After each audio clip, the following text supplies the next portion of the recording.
My wife left me and our kids to find herself.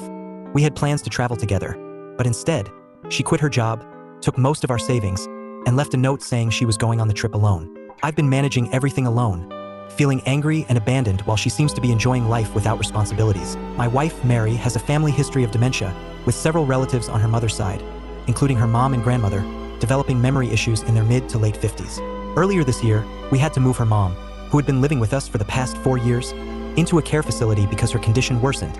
Mary's father is already deceased. Our children are now independent. Our oldest is in her final semester of college, and our youngest enlisted in the military. The last 4 years were incredibly difficult. Living with someone with dementia took a toll on me, my kids, our daughter briefly moved back home during the COVID-19 lockdowns, and my marriage. Dealing with dementia up close, day in and day out, is emotionally and mentally draining. We had frequent conversations about what we would do once her mom was settled in a care home, and the plan was to take the remaining college funds in our savings, sell or rent out the house, and travel for a year or until the money ran out. We were ready to downsize, and both of us were burned out. Especially Mary, who was dealing with the guilt of her mother's condition and the fear of developing dementia herself.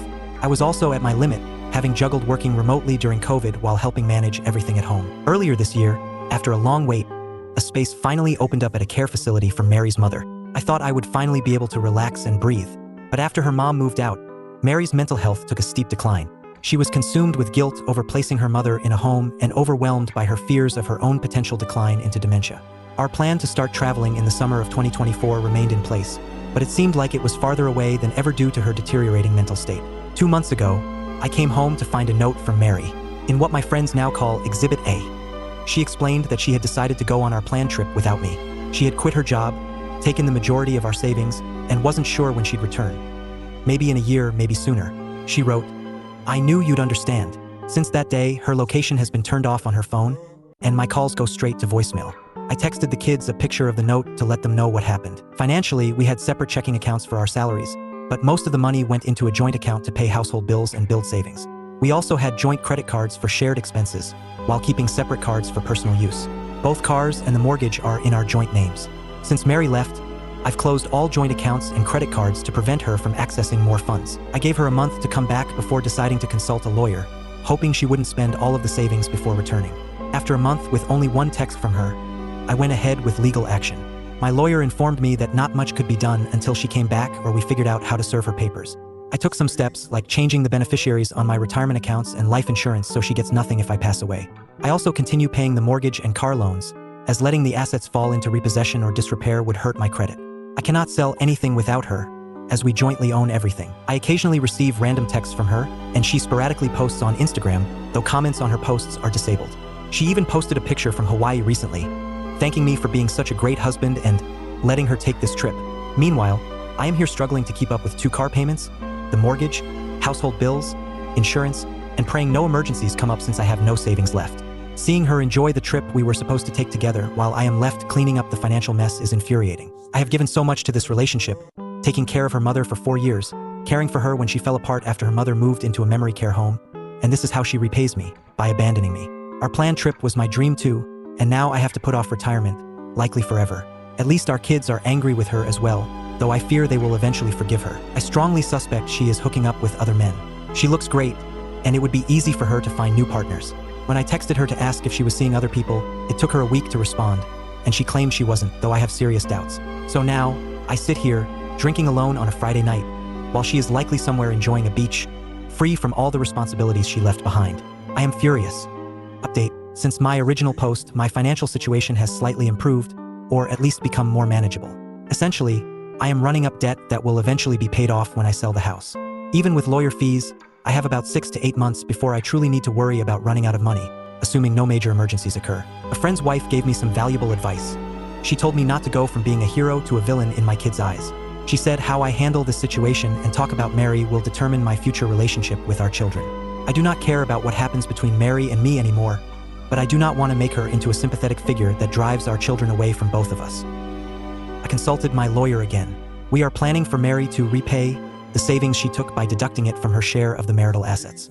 Any division of assets will include the money she took, as well as the household expenses I have covered while she has been gone. My lawyer says there is enough equity in the house and in Mary's retirement accounts to cover everything, so she will not walk away with more than her fair share. For now, I am mostly waiting. The lawyer gave me options and a sense of what I can expect financially, and I have time to breathe. I applied for a few new credit cards with promotional rates on purchases and balance transfers, which is giving me some breathing room. I plan to pay these off when I sell the house. Now that my financial stress is somewhat under control, I have come to realize that I am enjoying Mary's absence. I can do whatever I want, whenever I want. The house is quiet, which is a nice change. I love my wife, but her mental health weighed down our marriage, and I realize now that it was taking a toll on me. For the first month or so after she left, I half expected her to show up at the door or hear her car in the driveway whenever I got home. I checked the doorbell camera obsessively, hoping for any sign of her return. But as time passes, I have grown more accustomed to her absence. I am not looking forward to her inevitable return.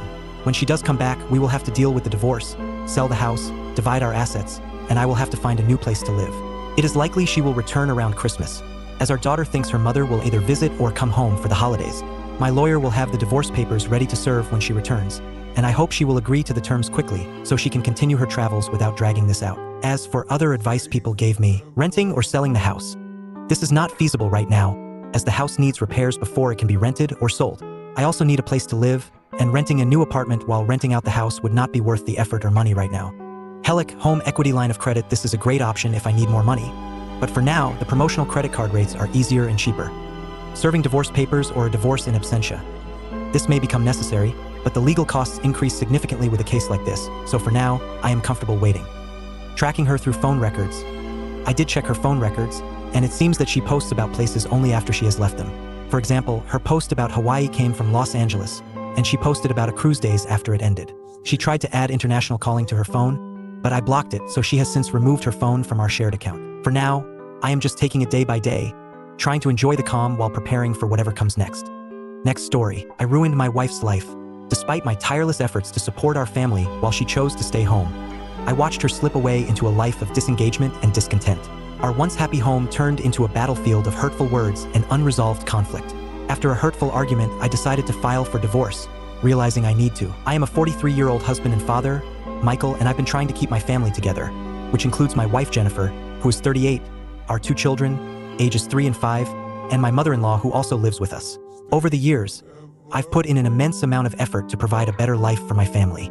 I completed a second bachelor's degree and a master's in a STEM-related field while working 2 full-time jobs. At the same time, I supported Jennifer through her schooling, where she earned a healthcare-related degree that could have earned her a job paying around $60,000 to $70,000 annually.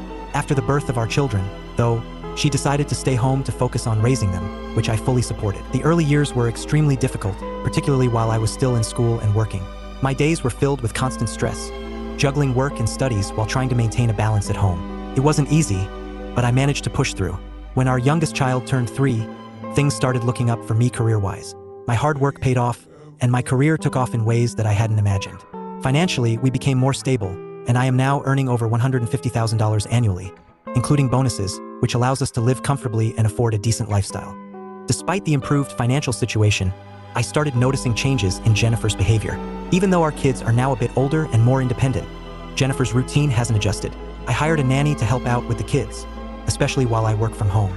Even though I'm home about 75% of the time, my job involves managing global projects, which keeps me busy with meetings for most of the day.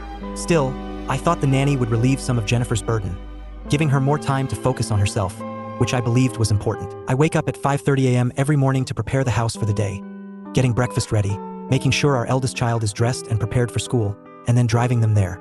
Meanwhile, Jennifer usually stays in bed until about 10 a.m. As the day goes on, from what I've observed and from what I've been told by my mother-in-law and our nanny, Jennifer doesn't seem to do much around the house. She spends hours on her phone or shopping online.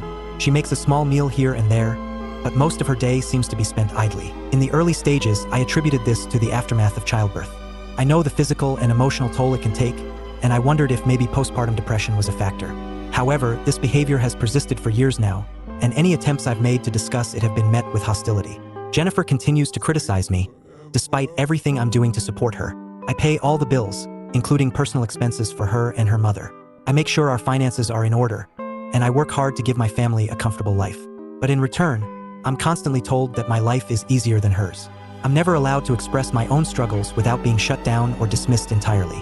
If I try to bring up how exhausted I feel, she quickly turns it around to make it about how difficult her day has been, even though she wakes up much later and spends most of the day doing relatively little. It's gotten to the point where I feel more of an emotional connection with our pets than with Jennifer. My mother-in-law has noticed this tension as well. She has tried to step in and help ease things, but it hasn't improved the situation between us. I love my wife, but I'm at a loss. I feel isolated, despite being physically present at home. I'm constantly running on empty, emotionally drained from trying to support everyone and getting nothing in return. Over time, the emotional strain has worsened. I feel like I can't have a normal conversation with Jennifer anymore without it escalating into a fight.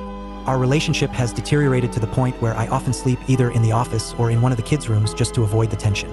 Jennifer still insists that I'm the cause of her unhappiness. I've considered divorce, but I worry about the impact it would have on our children. Even during the few days when Jennifer left the house after an argument, I felt no relief, except that we ordered more takeout. Date 1. A few weeks ago, Jennifer left the house after an argument. I wasn't sure what was going on, but she tried to take the kids with her to her sister's place. Thankfully, her family convinced her to leave the children with me while she stayed away for a few days. When she came back, she acted like nothing had happened, though she was clearly frustrated when I didn't immediately jump into a conversation with her. I was in the middle of a work meeting when she returned, but she seemed to expect my full attention. That night, we tried talking, but it ended in tears and another argument. Jennifer kept saying that I've never cared about her well-being. I tried to explain how I've been feeling, but she wouldn't hear me out. Her frustration boiled over, and our conversation didn't lead to any resolution. My mother-in-law tried stepping in again to help calm things down, but the next day, Jennifer went right back to her old routine, sleeping late, spending hours on her phone, and avoiding any serious conversations. Our arguments have become more frequent, and it feels like we're stuck in a cycle. I've tried therapy and counseling on my own, but Jennifer refuses to join me. She's been screened for postpartum depression before, but it was ruled out. There are signs of OCD and ADHD, but she refuses any form of mental health treatment. Meanwhile, I feel like I'm constantly running on empty, trying to be the best father and husband I can be, while my own emotional health deteriorates. It's heartbreaking, but I can't continue living like this. Update 2. After months of emotional exhaustion and constant fighting, I've decided to move forward with filing for divorce. The final straw came during a Father's Day dinner. In front of our families and our therapist, Jennifer called me worthless and said I wasn't contributing anything to the family. I couldn't handle the insults anymore, and I served her the divorce papers shortly after. Despite Jennifer's attempts to act like everything is fine now, I know it's time to walk away. I need to prioritize my well-being and the emotional health of my children. I've done everything I can to save this marriage, but it's become clear that Jennifer isn't willing to meet me halfway. I can't keep sacrificing myself for a relationship that is tearing me apart. I will continue to be a loving father to my kids and ensure they have a stable home environment. My love for them is what keeps me going. As for Jennifer, I hope she eventually seeks the help she needs. But for now, I have to focus on building a better future for myself and my children. Thanks for watching. If you enjoyed this video and want to hear more interesting stories and perspectives, make sure to hit that subscribe button, give this video a thumbs up, and share it with your friends. Don't miss out on more interesting videos. Click the video on your screen to check out my previous interesting content. And I'd love to hear your thoughts, so drop a comment below. See you in the next video.